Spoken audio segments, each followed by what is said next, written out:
Okay, this video, the right's pre-modern masculinist fantasy. So they're insulting these guys with the term masculinist, right? Now, this guy, Ezra Klein's going to bring this feminist in to bash men. And of course, they're going to make it about right wingers, right? Now, Ezra, uh, this woman is part of a far right hate movement against your gender. She's a bigot. Of course, he's going to paint her as the complete opposite. And by the way, this video, when it came up on my feed, it said, Nietzsche for gooners. Ezra, you're a gooner. This woman's a gooner. She rubs one out all the time. So these guys are completely insulting the average guy, right? But it's about right-wing men, right? Anyway, let's hear from this bigot. So I want to start with a clip from Scott Yenner, a professor at Boise State University, that I think is a good place to start. Our independent women seek their purpose in life in mid-level bureaucratic jobs like human resource management, environmental protection, and marketing. Actually, he's right about that. But they're not really seeking their purpose. The purpose is just to enjoy their lives. That's why they chose these jobs. Because women don't put their purpose around their employment. They like prestigious jobs. They like prestigious sounding jobs.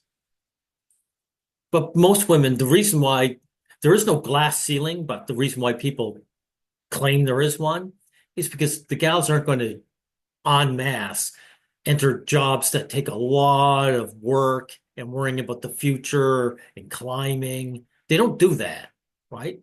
And most men, like myself, I wouldn't do it either, right? They are more medicated, meddlesome, and quarrelsome than women. Now, this is pathetic. This is how pathetic right-wingers are. They're not they're not more medicated, but quarrelsome. So these women who attack men, they're quarrelsome.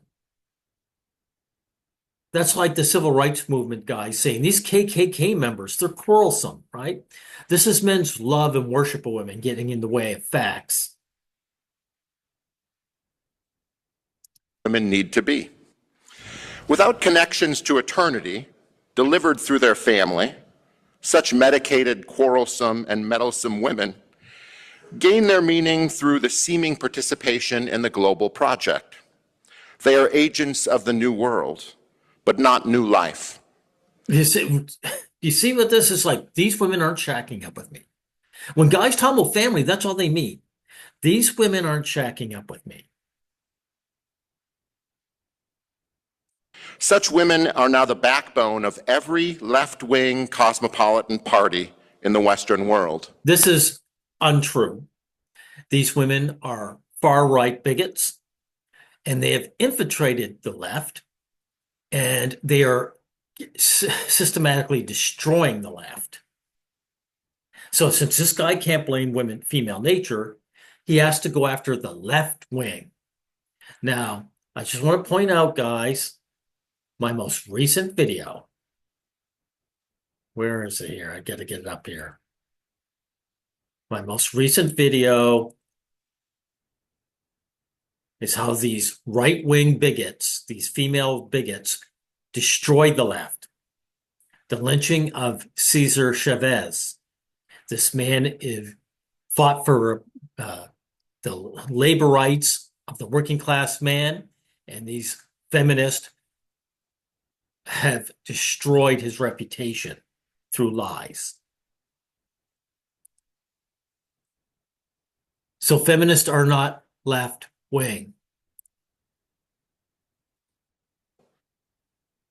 I thought that was as concise a description of this masculinism that you've been reporting on as I've heard from many of its subjects.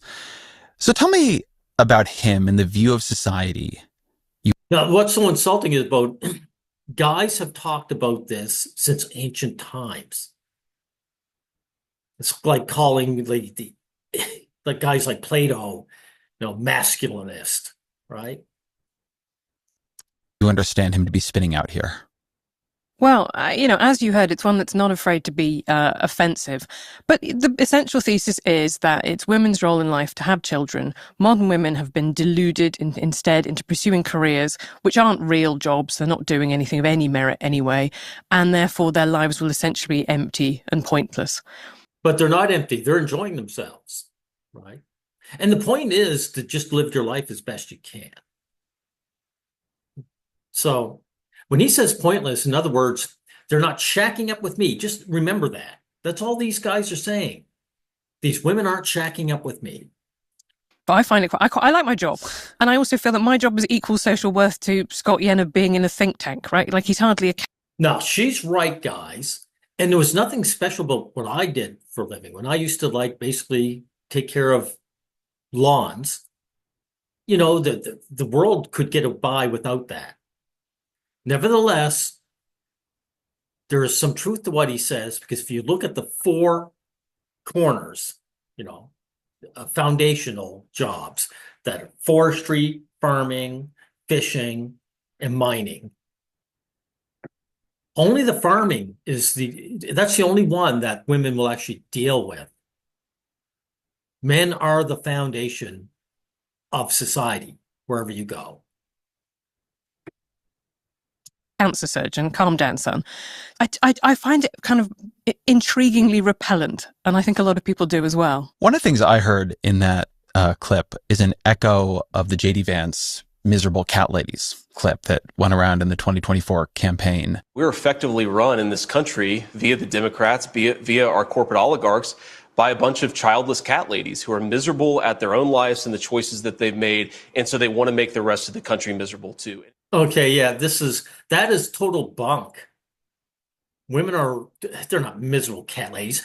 If a woman has cats, it's because she loves cats.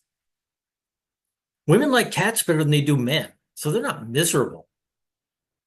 This has never died. I heard this when I was a boy.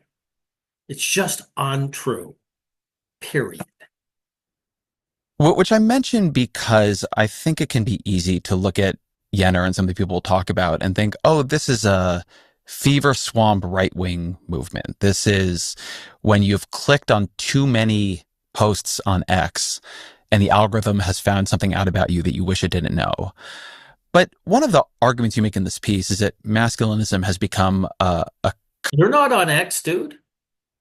I found out something really disgusting about you, that here you are pandering to a woman who hates your guts and would strip you of your rights in a heartbeat if she could. And you'll actually look at yourself in the mirror and smile. Kind of unifying theory on a MAGA right that in other ways is coming apart. So defend that for me a bit.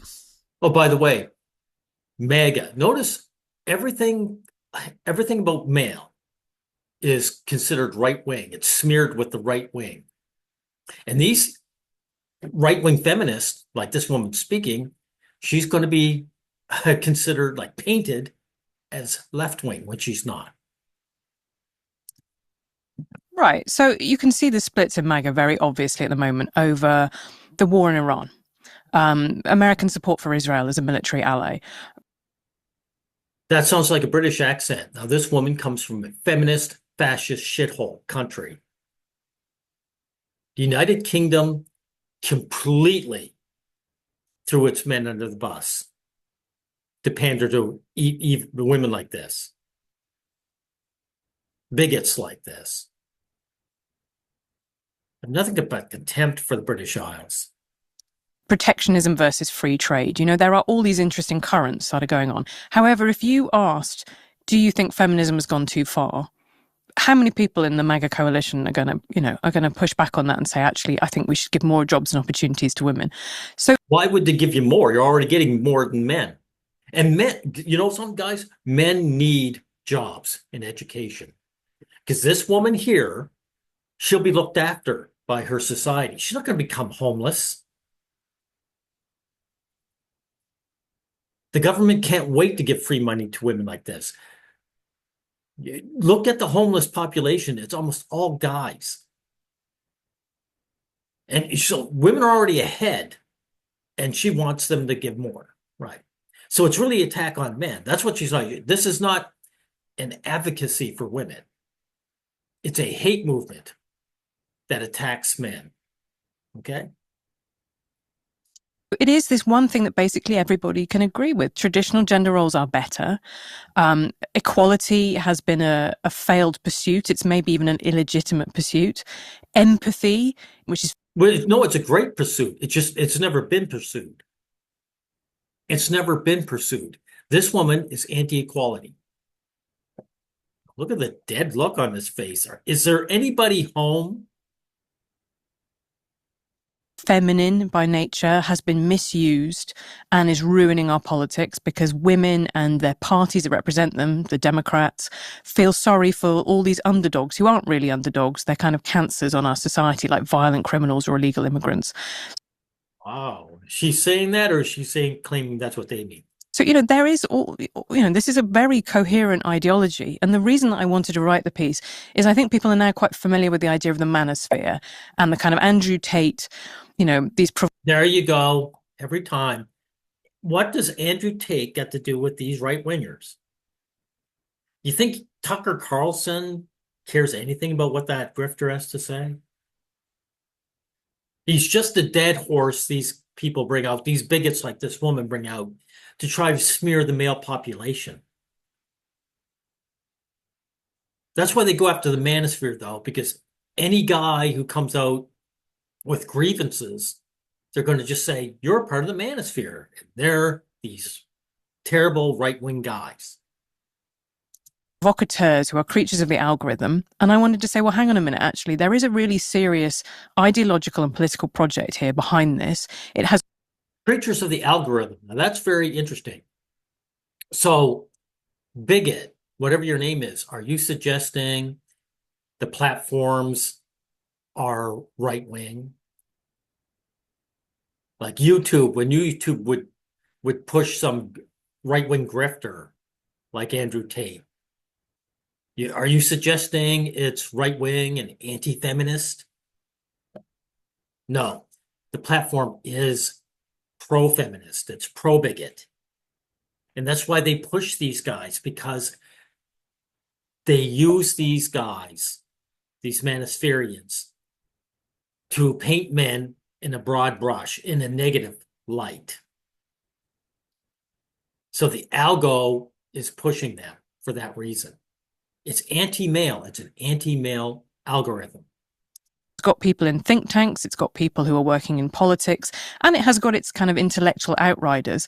But this isn't just some, over steroided guys in tight t-shirts parading around in nightclubs for the gram. These are people who want to completely restructure American life into a way that they find more agreeable, and they want to use legal instruments and political instruments to do so. What is that? That's true, they do. But all she's saying, guys, I'm going to translate, is these guys want women to shack up with them. And they're willing to burn the country down to get that to happen. But they aren't willing. None of these right-wingers have done anything to help out men gain status. They can't even admit that women go for status. So they're not going to help men. None of these guys, like the churches, for example, that's supposed to be patriarchal, right? They've never done anything but cave to women's demands. That vision look like? I mean, I'll tell you what it looks like, dude. This is the boot stamping on the face for eternity. It's the boot stamping on men. Like these right-wingers making up all these wars that send men to grind, and yet all these young guys, the ones who survive, they're not going to get this happy life with this female. Because these right-wingers aren't going to do anything but pander to women. Right? They'll blame men. They say, hey, women aren't choosing men. It's men's fault. That's what they do. So it's the boot stomping on the face eternally. So the simplest way to say it is that men would be the breadwinners and women would be homemakers. I mean, the men would be the servants to women. That's what it is. And all these women, like this woman, she gets together with a guy, he'll have to make more money than her. So she believes 100% in these gender roles. She's going to support them. She's going to lie and say she doesn't, but she does. 100%. You know something, guys? This is almost 2 hours long. It's over an hour and a half, so I don't know how much longer I can go. What we got here? Bronze Age pervert, raw egg nationalist, masculinist Christianity. Okay, let's finish off with this segment. We'll continue on. Reference point always tends to be the 1950s, but it's a very fake Pleasantville black and white picket fence version of the 1950s. Lots of families did not. Yes, she's right about that. These guys are daydreamers. Notice they don't go before the 1950s because it was after the Second World War that life was easy, like jobs could easily be picked up, that America really became rich off the backs of other countries. So these right-wingers, they don't want to go before that. But she's right. The 1950s wasn't the paradise they make it out to be.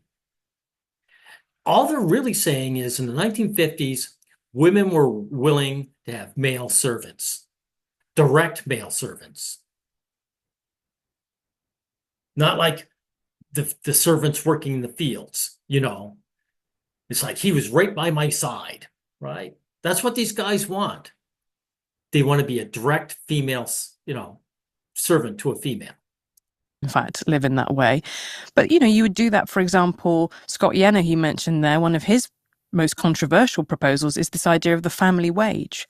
The idea that you would restore discrimination back into the job market by saying it's okay to preferentially hire men, married men. It's okay. Oh, I see. So her preferential treatment to women, that's good. But preferential treatment to men, that's bad. See, this woman's a bigot. But she's trying to pretend that her bigotry is altruistic. To promote them more, to pay them higher salaries. What we want to do is essentially restore a traditional way of life in which, men are the ones who go out and earn money. And women's money, if anything, is back to being pin money. It's kind of secondary. Well, that hasn't changed. That hasn't changed, lady. Again, that guy who spoke earlier saying that most women have these middling jobs. And that's true. You gals, it wasn't until after the Second World War that you really jumped into these jobs, that they even existed for you. So it's worth, I think, for you to expand on that, which is to say, I think the core critique here and the core politics here is that modernity has thwarted masculinity. The arguments here, and we're going to tour through a number of them, they shift between this. I should ask this loser, hey, do you think you're a masculine guy? Since masculinity is so important to you. Again, any new guys coming in, the pro-male collective, which I'm a part of, we reject that slave term, that slave collar masculinity. We reject it outright. So I'm going to ask you, say, hey, does this guy consider himself masculine? I bet he's not going to say that he's not a masculine man. Right? So masculinity is important to him. This guy's on the same side as this other bigot. So the slave collar is important to him. So he's bashing these right-wingers for wanting their slave collar all the time that he's wearing his. As you say, 1950s nostalgia for when you had the single breadwinner family. Okay, I better get in ahead because like I said, this is way too long, right? Okay, most replayed. Let's the raw egg nationalist. Okay, let's hear a bit of this. Kind of people who, if a woman upset them, the word bitch would be pretty close to their lips, right? That's the, like, how dare you speak to me like that? You're just a woman. And I think that's closer to the surf. Well, that's no different from you calling all us gay guys all kinds of names when you're angry. So who gives a shit? See, again, this woman, she's against equality, right? In men, even men who are otherwise impeccably liberal than perhaps we sometimes like to acknowledge. So I can see why this stuff does have Look, these liberal guys, they're not allowed to get angry at women ever and have arguments. See what I mean, guys? a relatively wide appeal. And the person of Donald Trump in the 2024 election. I'm going to bypass that because let's get into the meat and bread. What's this? Bronze Age pervert. Why a guy would call himself that? So let me take it here, because again, I want to try to run through some of these ideas. I think of one of the founding fathers of this in the New Right is this guy, Bronze Age pervert. Can you describe who that is? He's a founding member or founding this. I've never heard of this guy. Do you see what they do here? They find these Andrew Tate type guys to hold up and say, hey, they're the leader of some kind of movement. He is a thinker whose real name is Costin Alamariu. He's Romanian, and he has a kind of whole persona which is about bodybuilding and eugenics and Nietzsche. Yeah, those are maybe his three favorite things. And again, it's, there's a eugenics and Nietzsche. Oh, by the way, everyone, I found Nietzsche just another woman-worshipping weakling, to be honest, right? So it makes sense that all these woman-worshipping weaklings listen to Nietzsche. Kind of almost like I am Dracula kind of level to the hamming up the accent and that kind of stuff. So once again, this is somebody who's playing. Okay, before you go on, I can say there is a certain appeal to like the days before concrete and asphalt. I'll show it. See. This is a medieval village in France. And during those old days, everything was brick and stone. And even though building things was arduous and took a long time, there is an attraction to the beauty of brick and stone that asphalt and cement just don't have. So when I look at that, I feel a yearning for a place like this. Not necessarily to be a medieval peasant by any means, but having a place like this. I'd love to live in a place like this, okay? But anyway, let's listen to the Bigot some more. A character on the internet. Yeah, it's very much the way I describe the book, which is aesthetically interesting, even if I think it's intellectually becomes a bit tedious. But it has this really like Nietzsche for Gooners quality. It's yeah, that's what he named this, by the way, in the Elgo. So he's basically saying guys who can't get women, guys without validation of women. Right. Nietzsche is high enough status enough that they don't want to bash him directly. So they just attack people who listen to him. And look at this stupid look on this woman's face, right? This is again why we dumped the term masculinity. I do not care about being validated by bigots. This woman's, if she ever validated me, I know I've done something wrong with life. Very, very, like romantic poetry, but like filtered through 4chan lingo. Maybe it's worth, I want to play a clip of his. So again, is Tucker Carlson 4chan? Like these show high status men talking like this. Are they on 4chan? See, liars will always contradict themselves.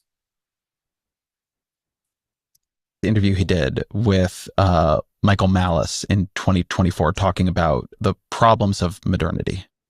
Why is it disgusting? It's because it privileges safety and mere life, the preservation of life, at the expense of things that are exciting and great and free, These guys can't get the woman. That's all they're saying. You think this guy in the computer, like living the same life I do, want to change his life? Do you really think he wants to be a Bronze Age peasant? eating the limited food they had, wearing the limited kind of clothing they had, working a hard labor job and have his back go back. No, this guy's living the life he wants to. He just doesn't have a female in his life, right? Bossing him around and telling him what to do. When guys say they lack purpose, they mean they lack a woman to tell them what they do, right? Notice it says the white pill. And they show all these women's faces. If this isn't about female validation, how come they have a bunch of women? And it's white pill, right? There's hope. There's all these women who supposedly support men, which they don't.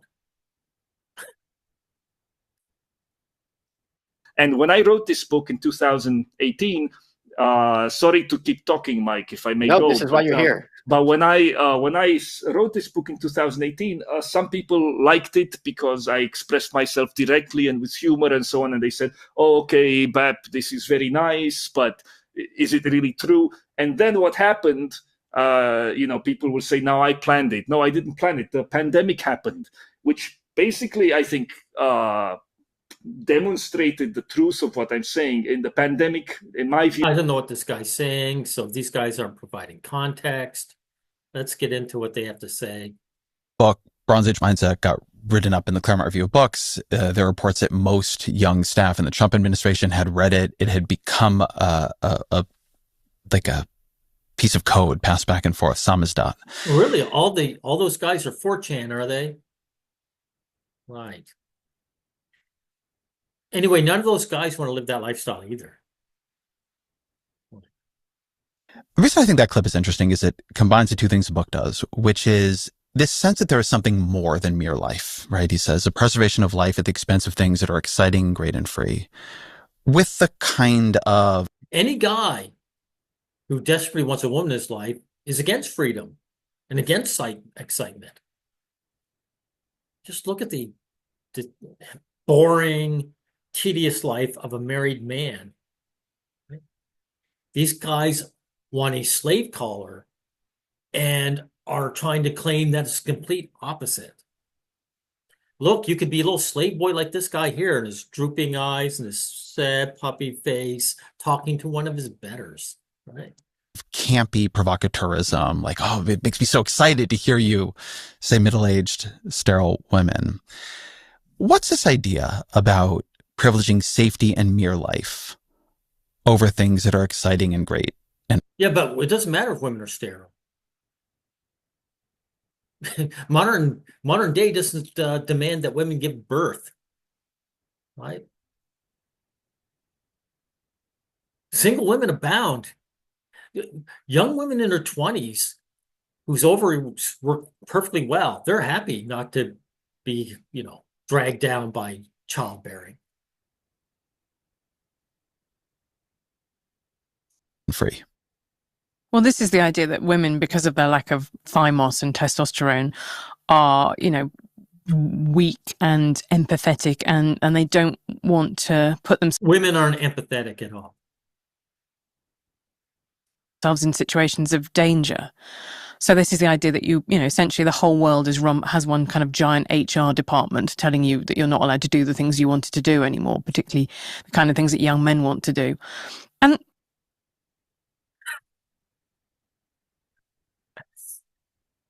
oh my God, what do I say about that nonsense? I'm going to get past that. Again, this is too long. Let's do the Nietzsche. Notice the look on her face. She's really happy. Like men are suffering. It's not that they want to do, it's just that they're discontent. That makes her happy. This is what this woman is. She has joy at men's discontentment. Right. I want to try to, because I will say I had a really quite negative reaction to a bunch of this. The part of it that I could recognize and the part of it that I do understand why it connects to people. Oh, you can understand? Well, you said people. Why are you being gender neutral again? This is about men, right? It is an effort to pull up ideas of the romantics, ideas from Nietzsche, into a modernity that often feels very hollow. I mean, you talked about this, I think, as battery cage modernity. And when he's talking about, more than mere life, and probably when he's talking about in the book, before. By the way, men didn't live lives of excitement in the past. They lived lives of drudgery and fear. So no, thank you. That's why all these guys are happy, like this guy, to be in a modern era where he's in a comfortable room talking on a mic. I get into what I don't like about the book, the thing that he is often getting at and articulating in a way that is, 4chan poetic, is that there has to be something more than this. Dude, why'd you bring up 4chan? This guy didn't put his book on 4chan, did he? All right. Also, since you're waxing positive for it, I guess you're a 4chaner, aren't you? That there has to be a way that is more authentic to be a human being, more authentic to expressing the energy of life that moves within us, that we don't. Well, dude, they're lying. They want a drudgery relationship with a woman who tells them what to do. And you want it too. That's why you're pandering to this bigot. Know how to talk about, but we do feel, and that modernity has very little language for, particularly disenchanted modernity. Than this, and the place where the book has, I think, genuine moments of appeal and inspiration is in the channeling of that sense, which is a very old sense, that there is some form of immediate experience that industrial society alienates us from. I mean, The look on her face is like, you're talking about really deep ideas, and that's not what I'm here for. I'm here to bash men. That's as far as my brain can work. I think that's probably why Nietzsche is such a reference point, because you have the sense both of an intellectual who is not appreciated or known in his own time. Right? Nietzsche goes mad after seeing a horse being beaten in the street and spends the last decades of his life just sitting in a corner. To be honest, I think it was like a brain tumor, because they mentioned how he had headaches even when he was a young guy. I think his madness was just because he had a brain tumor. And people try to make it out that there was some kind of psychological damage from modernity, right? His mind completely broken. An icon of masculinity, if there ever was an icon one. of masculinity. Massive moustache. Man, the smiles. What's wrong with you, dude? You're always having those fake laughs.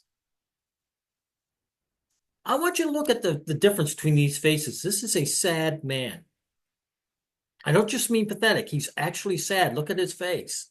And this woman's full of joy, I'm a lizard brain hate monger, and I love bashing men. I get to do it every day. And my life has its purpose. Her purpose is destroy men, harm men. That's her purpose, and she's happy in her purpose. This little loser here, he's suffering in his existence. Now, I want you to look at the difference between your face and mine. What's your name, Ezra? I do not have your sad look, because I have real purpose in life, a purpose that you lack, a purpose I can be proud of, and involves self-respect. Next, masculinity and Christianity. Now, that's important because it shows that the Christians are little bitches to the opposite sex. That's what that means. The Christianity I struggle with more, right? So I'm not religious myself, but I was raised in a very religious household. My parents are Catholic. My dad was a deacon in the Catholic Church. My mum was a... She struggles more because she doesn't want to tackle the church. That would be backlash. Religious studies teacher. And their practice of Christianity was, I think, an incredibly positive one. They would go and give the sacrament to the sick, and they'd go and visit nursing homes, people who didn't have anyone else to visit them. They would volunteer in soup kitchens, for example. Like, their idea of Christianity was one that was based around service to other people. Well, that's a good claim, but from what I've seen from churches, it's just give us free money, right? We'll put on a good altruistic face. Just give us free money. And we don't get taxed by the government. I don't really see a great And you also have to be a part of our cult. And we're going to come to you guys when you're down and out. That's another thing that they leave out, right? When someone is sick and helpless and vulnerable, that's when they come and start preaching and saying, yeah, join our cult. You can be at the bottom and you can give everything you work and make to us, right? deal of link between that and the version of like the even in the persona of Jesus, right? So the persona of Jesus in the Gospels, he says, "Blessed are the meek." You know, he is in some ways an incredibly feminine figure, a passive one. He lets things happen to him. He doesn't storm into, Pontius Pilate's front room with an AK-47 and gun everyone down. But he did. What was it? He went into the temples, what they were supposedly doing gambling or trading, and he threw up all the tables. He said, how dare you defame my master's house or my father's house? So this woman's just wrong. Most people, when they go to church, they don't actually listen to what's being said or read Bible verses. Just go there for the pomp and circumstance and as a meeting place and to show off status. This woman is just wrong, right? Of course, he's trying to paint Jesus as feminine to say Jesus was a good man, and therefore he's female. Female nature is good, male nature is bad. It's very easy to read between these lines. Lets himself be killed to die for our sins. And therefore there's this interesting sense that actually Jesus is kind of slightly an embarrassment to some of these people. They've had to, in this American Christianity, particularly evangelical Christianity, had to retcon him as a much more masculine figure than... You see what I mean, guys? Like, he's such a good guy that he's female, that he's feminine. So they have to try and retcon him as masculine, as bad. Right. The biblical record suggests. I raised this with someone, one of the pastors who I interviewed in Doug Wilson's church, and I said it's really hard to match up your idea of this masculine patriarchal Christianity with the Bible. And he said, oh yeah, but remember when Jesus overturned the tables in the temple, the money... Well, there you go. You can see, guys, I didn't listen to this at the beginning, right? Lenders. So, there again has been a kind of attempt to go back through the Christian... No, that's not an attempt. That's in the scriptures. So he just showed you how you were wrong, and now you're lying. Okay, we're going to get past that. The churches are female worshipers. Every one of these institutions. Hey, guys, have you ever read the book of Ruth? The book of Ruth was just a down-and-out woman who pandered to this wealthy older man and married him. That's what the book of Ruth is about. And that's painted as good. Female hypergamy was painted as good. Okay, what else we got here? Boys are struggling. No, boys are being held back. Boys. I think it's worth dwelling on this for a minute. And I've had Richard Reeves on the show, who's written a lot and done a lot of work on this. One place a lot of these ideas have magnetized towards, because it acts as a genuine, true justification for the idea of something being wrong, is that there is something going wrong for men and boys. I mean, we talked a few minutes ago about falls in testosterone and sperm quality. I mean, that's measurable and strange, and it's been going on for many decades now, and we should, I think about it and worry. What's that got to do with anything, dude? Female teachers are down-marking boys in school. What's that got to do with testosterone and sperm? And most women aren't interested with having children anyway and deselecting men. So again, what does falling sperm rates have to do with anything? About it. But you also have men's wages not doing great. You have girls performing much better than boys in high school, much more likely to enroll in college.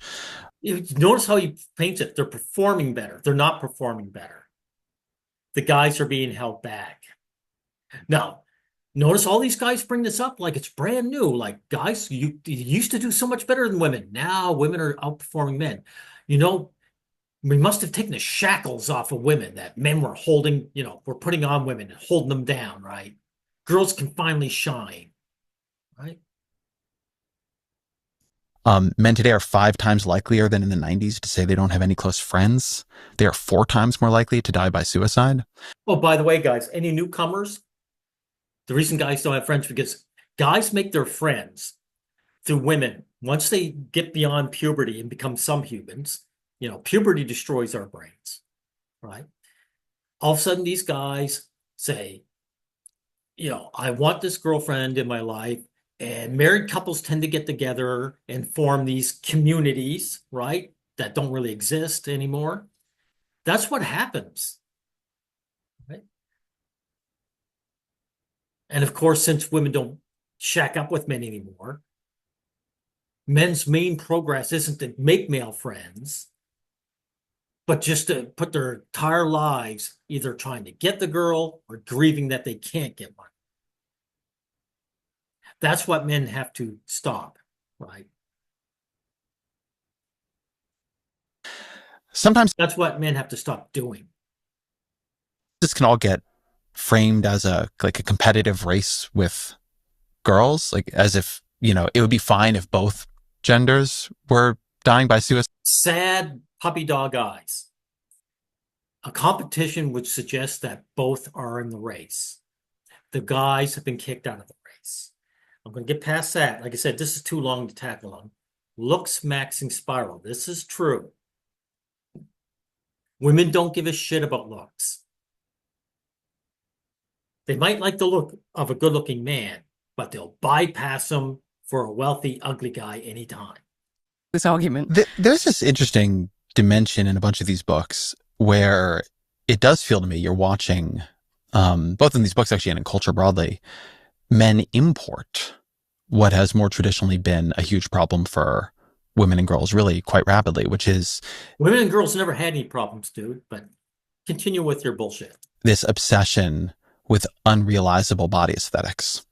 Bronze Age pervert, true to the name, is known for constantly posting pictures of, So he's a pervert? Why is he a pervert? Because he's just male. This guy's just bashing him because he's male. Yeah, look at some guys. Take a look. This guy has a beautiful male physique. And he looks fairly tall. Maybe I'm wrong. I don't see someone next to him.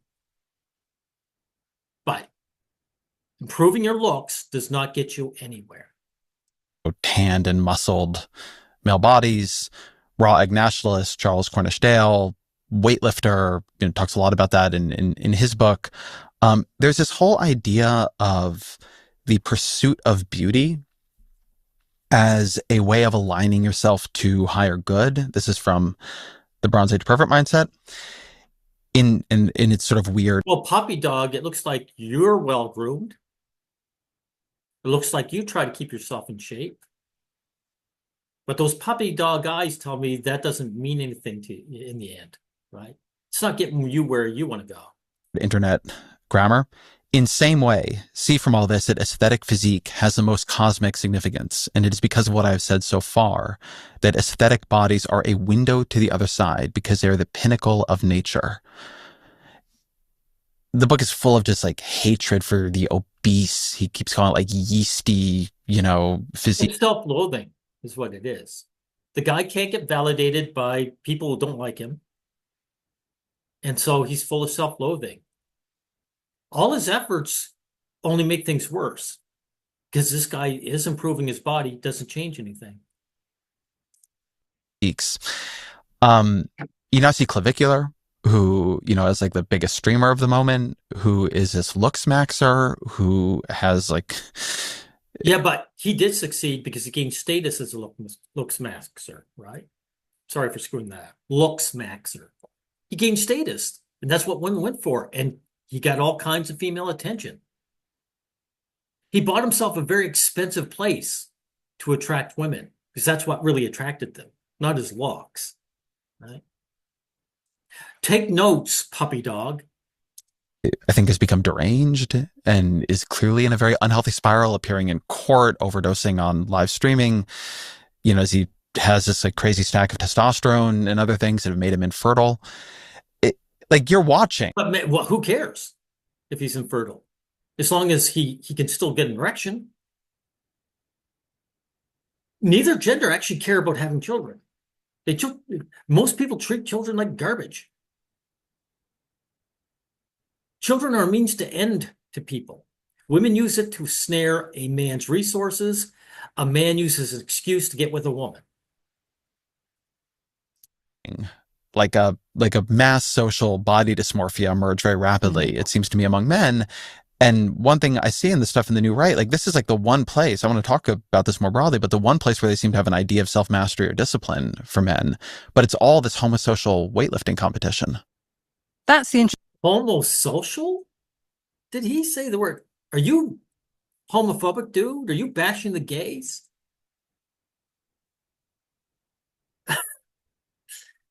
No one's willing to come out and say, guys, just become somebody.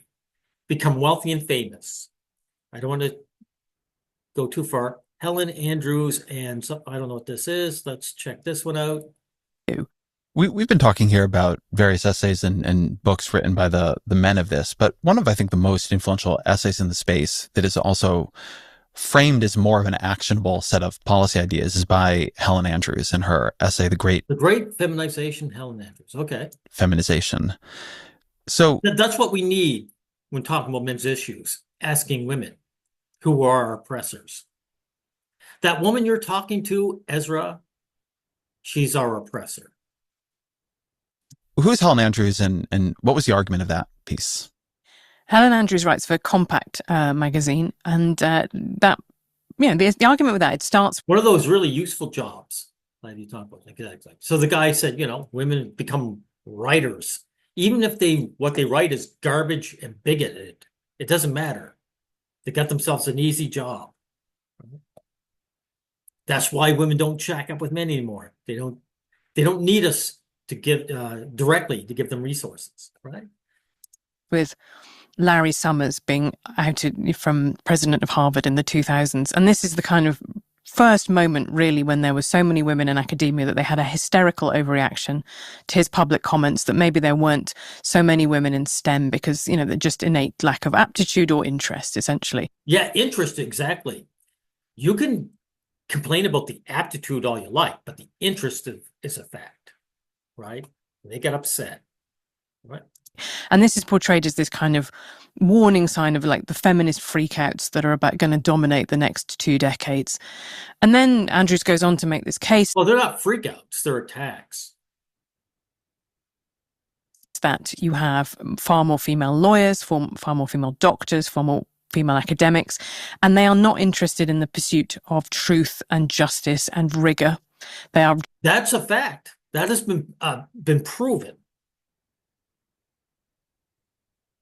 Driven by feelings. And so in the law, that will translate. We're all driven by feelings, by the way, guys, all of us. If the guys weren't driven by feelings, they wouldn't behave like this. They wouldn't be into looks of maxing.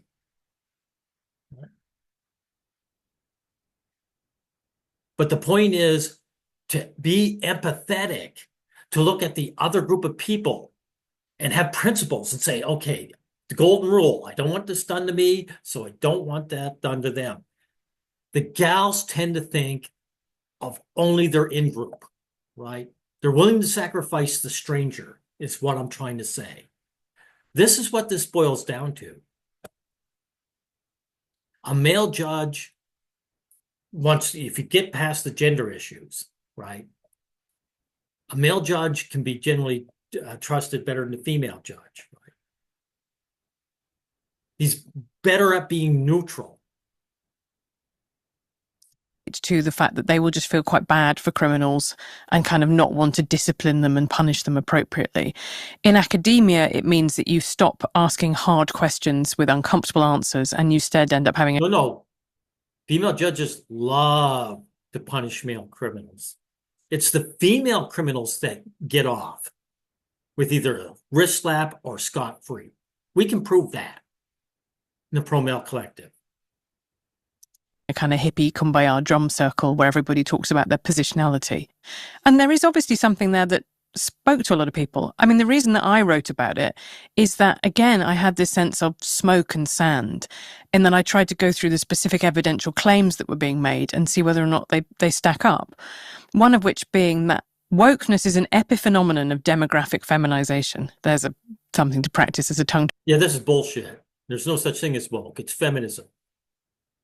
None of these people could act like they do without the validation of women at large. It's that simple. The trans community, for example, can only behave like they do because the women back them. The women in the LGBT back them. The minute women turn on the trans community, for example, they would be targets and lose all the rights they've gained or privileges, however you want to describe it. I don't mean to pick on trans. I'm just using them as a good example, right? Twister. But the idea essentially that if you get too many women in an organization, it will collapse into kind of bitching and backbiting and all the things that characterized that period of whatever you want to call that. Not bitching and backbiting. They'll turn on the men in the group. They'll demonize the men in the group. That's what actually happens. Woke of 2020, and it was incredibly viral essay. I wrote a lot of articles taking issue with some of the things that happened in that period. I don't know if you can separate out correlation and causation in all of those. Well, this is all gibberish. Let's get an alternative vision. Alternative vision for what? It's funny you say that, because it made me think that none of these things are the things. I want you to look at the difference between this face. This guy is a sad, pathetic wretch, and she's just at the top of the world right here. Ezra, this is what it is to be a female panderer. Your life is shit. It's funny you say that, because it made me think that none of these things are the things that I love about men. You know, I'm someone who's always had loads of male friends. I'm very, very happily married for a decade. And some of the things I love... No, you had male panderers. You're married for a decade just means you haven't ditched your husband yet. And by the way, that doesn't mean you respect him or love him in any way. You just find him useful.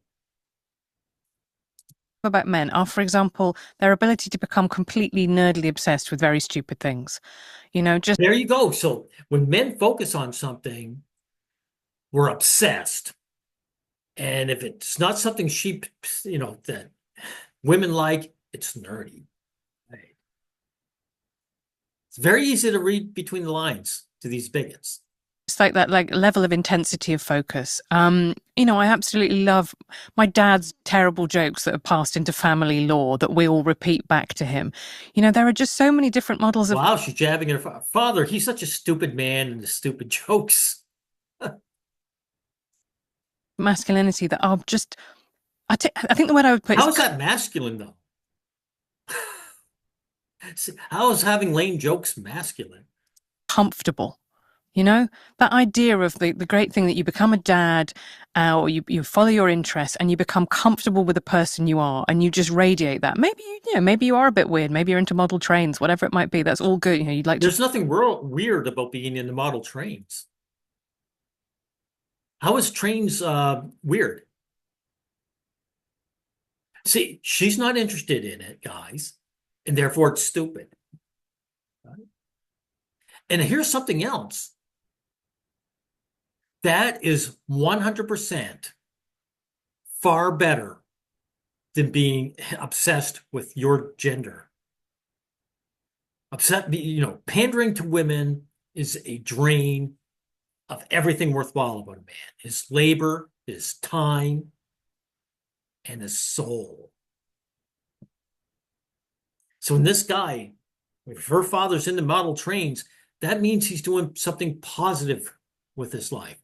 I'm glad I looked at this, because this proves that this woman is a bigot, and also her bigoted attitudes is straight across the board from every woman that's out there.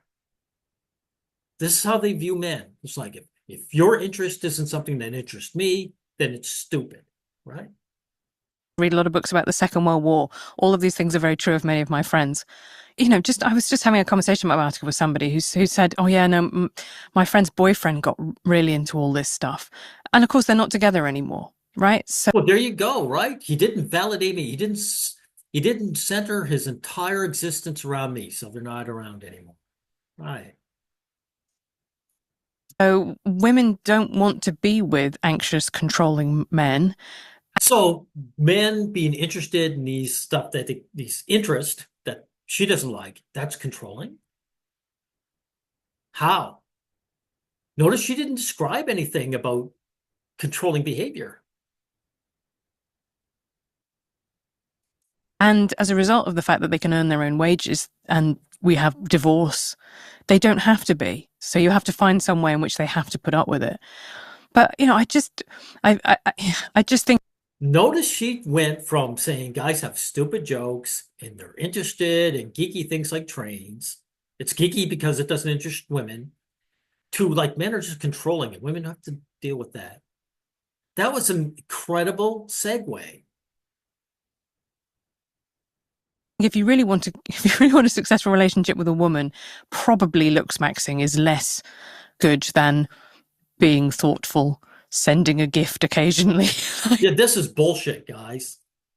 If you're an impoverished man sending a gift to a woman and being thoughtful, you'll be called a nice guy, which means you're a bad person.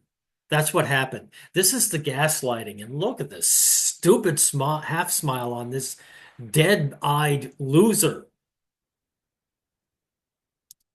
I think if you ask much, I mean, I'm speaking on behalf of all women here, always a good idea. There you go. I'm glad she said that because she is. Her hostility and hatred of my gender is universal. To her gender, she's admitting it. The average woman is a sexist. Period. I hope you're taking notes, Ezra. But if you said, do you want a 10 out of 10 incredibly chiseled ab boyfriend, or do you want one who will have dinner ready for you when you've had a really long day out? Work for you. That's what she's saying. That's why the looks maxing is useless. Looksism, guys. This woman is telling you. She wants someone to serve. Almost all of them, I think, would probably pick the small, thoughtful acts of kindness over. No, they won't. They won't. They'll choose a man of status. This woman is lying. She is no different. She's a right winger. She's a tradcon, just like the Andrew Tates they claim to be against. Stone cold hottie. I just think that's how it works. Both these groups of people gaslight and lie to guys. It's part of the sadism, and it's to keep men working and grinding away and getting nothing in return. And I think that's, again, is kind of, it's a big part of this political project is very difficult to accomplish if women don't have to put up with it. But what I find so unsettling about the visions of masculinity and lots of these books is they seem so anxious at the same time as calling women. Yeah, men are insecure. They place their whole existence around being validation from people like you who hate us, right? They're not getting anywhere because everyone's lying to them. And even if they were truthful, not every guy can gain status. Matter of fact, most can't. Okay, let's see. Self-help culture. Yeah, the self-help culture is a scam for men. Genre of the age. This is what I want to say about it, because this is where I think I actually feel very strongly about it. I care about it because it is actually popular. Not necessarily some of the individual people we're talking here, but Andrew Tate clips, Nick Fuentes clips, right? These things are exerting a real cultural pull. Yeah, why keep bringing those guys up? Those guys aren't self-help gurus.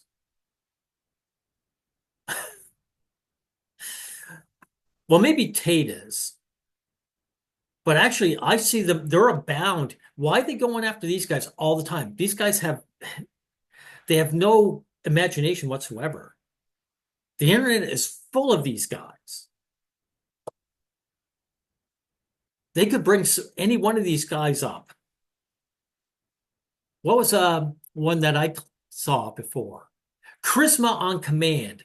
There's a great channel that grew really fast because it was scamming men.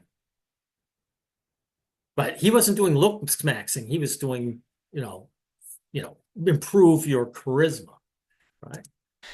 And it is self-help. And it is self-help that has been cleaved from any kind of genuine pro-sociality. Well, most self-help is garbage anyway. So they didn't really cleave anything from it. They just joined in. It is self-deformation.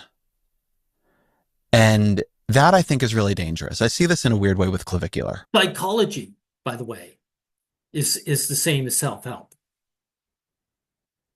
It damages men. It just tells men to get on, to stay in the will grind, right? And gain nothing from it. The whole psychology field is self-help. Grifting.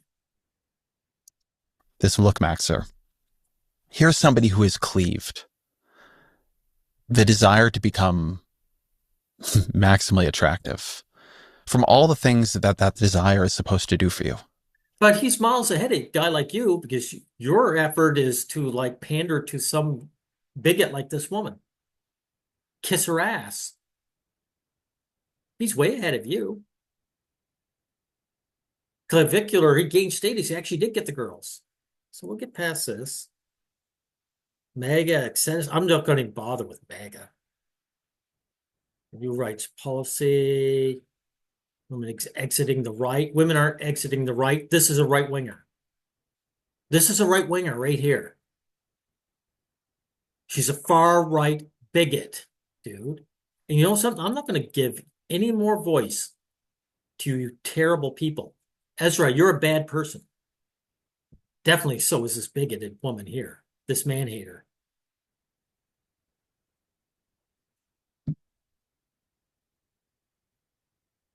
You're the kind of people that I have to fight. We are the pro-male collective. You are our enemies, the enemies of society and men. Men uphold society. You attack them, you're attacking society. But even if you weren't attacking society, it doesn't matter. Men matter as human beings. We don't need to be useful. There's about time men started understanding that. Now, I want you guys to see the two faces of the two faces of your enemy. The woman who has complete contempt for you innately, right? And she's exercising her privilege and her social dominance to harm you. And the guy who panders to her, the pathetic loser who panders to her. These are the two sides of our enemies. We'll end it here.